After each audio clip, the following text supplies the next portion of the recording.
Me chamo Joab Costa Guimarães, Joe, e hoje falaremos sobre a minha chegada em Castenão Dari.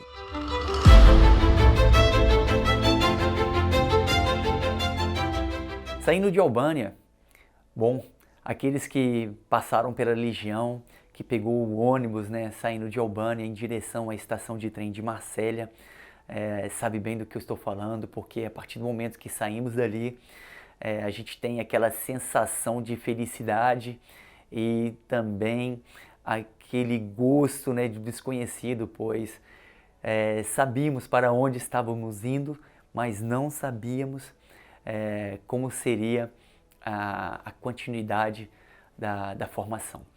Passando pela a cidade de Marsella, vendo aquela imensidão da cidade, ali eu já estava ali perdendo aquela apreensão pelo desconhecido. E chegando na estação de trem de Marsella, nós estávamos com todas as bagagens, Me lembro que a gente tinha 3 mochilas, a gente tinha uma grande mochila nas costas, uma pequena mochila na parte da frente, do tórax e uma outra mochila entre a nuca e a mochila, todo mundo carregado.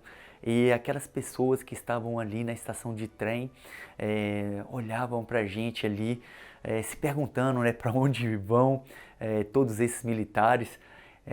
Enfim, já dava aquele gostinho, assim, aquela sensação muito boa, e eu me dizia assim, poxa, essa sensação é muito top, assim, de ser observado como militar e principalmente com aqueles olhares do desconhecido. Então, poxa, eu me senti ali verdadeiramente preparado para enfrentar o que estava por vir em Castenão Dari. E uma vez que nós embarcamos no trem, a gente tinha ali um vagão especial somente para os candidatos, à Legião Estrangeira. Eu estava observando a paisagem e eu me lembro que nós paramos, o trem era um trem de intercidade, ele vai parando ali em todas as cidades até em Castenão Dari. E eu me lembro que nós paramos em Nimes, na estação de Nimes, e eu mal sabia que alguns meses mais tarde, mesmo com toda a minha ambição de ir para o regimento de paraquedista, Nimes seria a minha casa, E eu me lembro que durante o percurso, saindo de Marsella, poxa, estava um pouco nublado, até porque era de manhã, mas já se aproximando de Avignon, Nimes, Montpellier e Narbonne, poxa, estava o maior sol, Mesmo que era o inverno, o mês de janeiro, mas o sul e o sudeste e o sudoeste da França, ele é bem ensolarado. Mas aos poucos, quando estávamos ali aproximando de Castenão Dari, tudo começou a ficar coberto, aquele tempo meio acinzentado, com chuva. E uma vez chegando ali em Castenão Dari, eu me lembro que aqueles enormes portões, que aquela Place d'Armes que a gente fala aqui, que é o local onde faz a formatura da segunda-feira, poxa, aquilo já me deu aquela sensação de felicidade enorme, mesmo ali se o desconhecido me dominava, E eu me lembro que uma vez que a gente já desceu do ônibus, a gente já desceu e já foi direto para o rancho, pois já estávamos atrasados para o rancho. E uma vez que a gente vai, já desce correndo, lembro que o cabo já gritava conosco para fazer fila e todo mundo sem entender o que era para a gente fazer. E enfim, a gente foi ao refeitório, nós almoçamos e ali a gente via ali todos os outros candidatos e todos os outros olhavam para a gente como, poxa, a carne fresca chegou.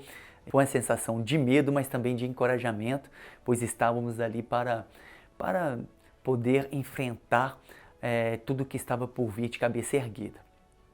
E uma vez que terminamos, fomos para a companhia, e a minha companhia foi a terceira companhia de engajados voluntários, que é logo em frente ao rancho, então não era muito longe. E ali fomos recebidos pelo comandante da companhia, e o comandante da companhia com o adjunto passou ali todo o regulamento de vida para nós durante o tempo que nós iríamos passar ali em Castellandari.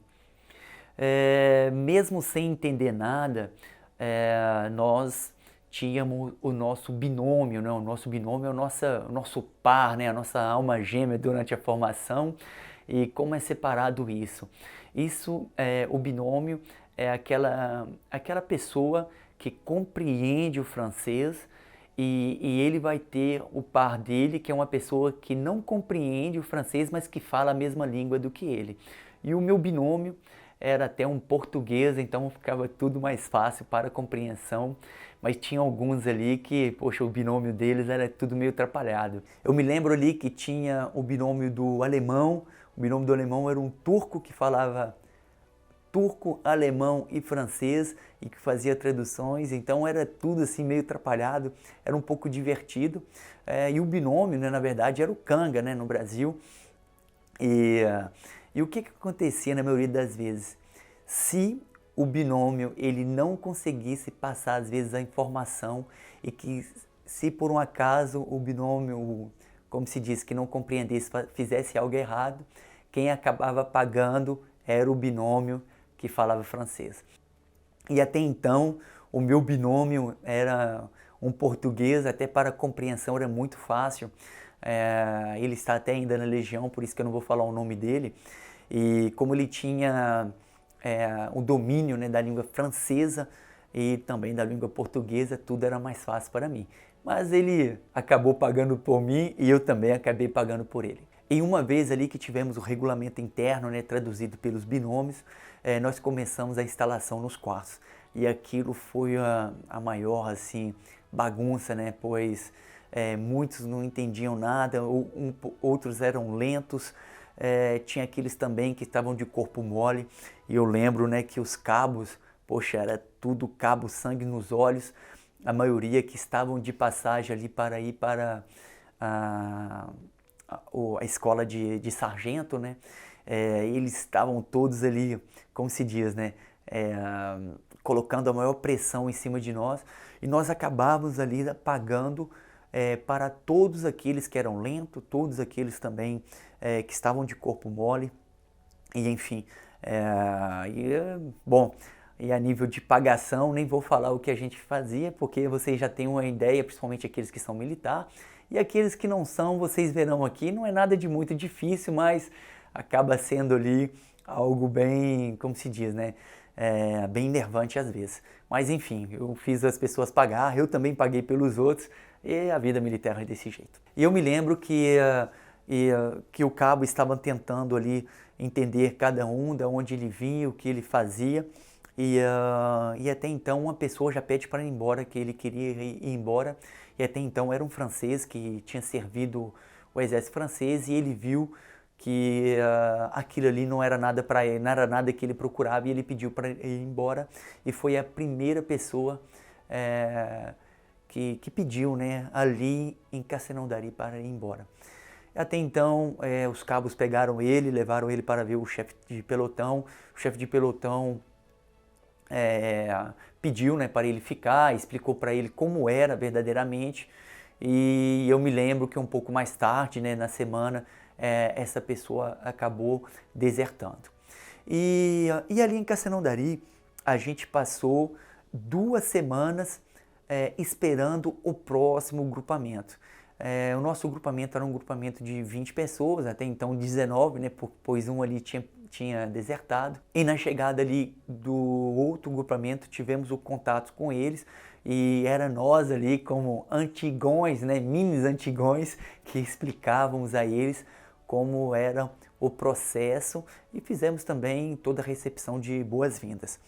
E uma vez que o grupamento estava completo ali, nós começamos pelos primeiros testes realizados em Castellandari, que na época era o Cooper, era também barra, em seguida flexão de braço, agachamento, e enfim, nada muito difícil. E também estávamos fazendo a preparação para ir para o centro de treinamento da terceira companhia, que era a Ferme de Ressac, que era a Fazenda de Ressac.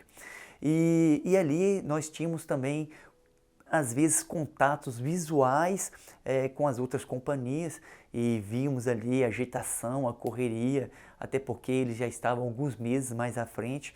Nós víamos também os pelotões que estavam acabando, então a gente via a formatura deles, a cerimônia deles, enfim, e aquilo já dava um gostinho de quando que isso vai acabar. Muito bacana. E até então, quando terminamos ali todos os testes e que terminamos também toda a preparação, nós passamos em frente ao coronel, que ele nos desejou ali bem-vindos a Castelnaudary e boa sorte na formação inicial na Ferme de Ressac. Uma vez que o coronel ele nos desejou uma boa sorte, eu me lembro que nós tivemos ali um complemento, logo depois, né, tivemos ali um complemento de materiais e, poxa, eu estava vendo todos aqueles materiais, bússola, cantil, enfim, coturnos, outros tênis, poxa, aqueles materiais eu não sabia como que colocaria tanto materiais na minha mochila e achei muito interessante, né? E dava aquele gosto, né? Poxa, de estar fazendo ali aquilo que eu queria fazer e tendo ali toda aquela assistência, isso é muito bom. E durante esse meio período, né, antes de ir para a Ferme de Ressac, nós tivemos contatos ali no refeitório com outros, né, outros voluntários. E uma das coisas que me marcou muito era ver outros brasileiros que estavam ali desiludidos com a Legião e eles tentavam ali a nos convencer, às vezes até de abandonar, falando que a Legião era muito ruim, que não era nada que a gente estava pensando, ou que eles pensam, e que eu iria ali me arrepender.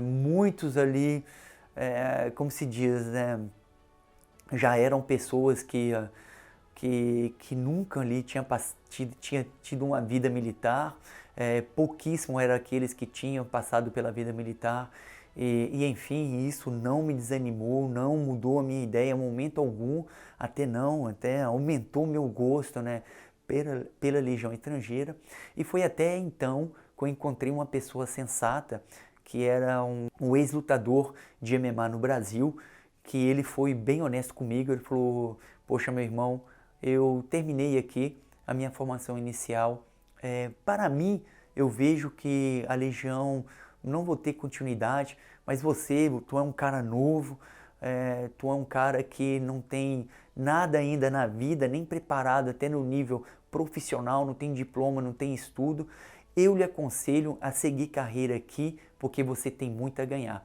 E, poxa, eu nem me lembro mais o nome desse guerreiro, até procurei ele depois, um pouco mais tarde, eu sei que ele iria para Portugal, e, enfim, nunca tive notícias dele. E essa mensagem aí motivadora foi isso que, como se diz, né, que eu me apeguei e ali já estávamos embarcando para a formação inicial na Ferme de Ressac.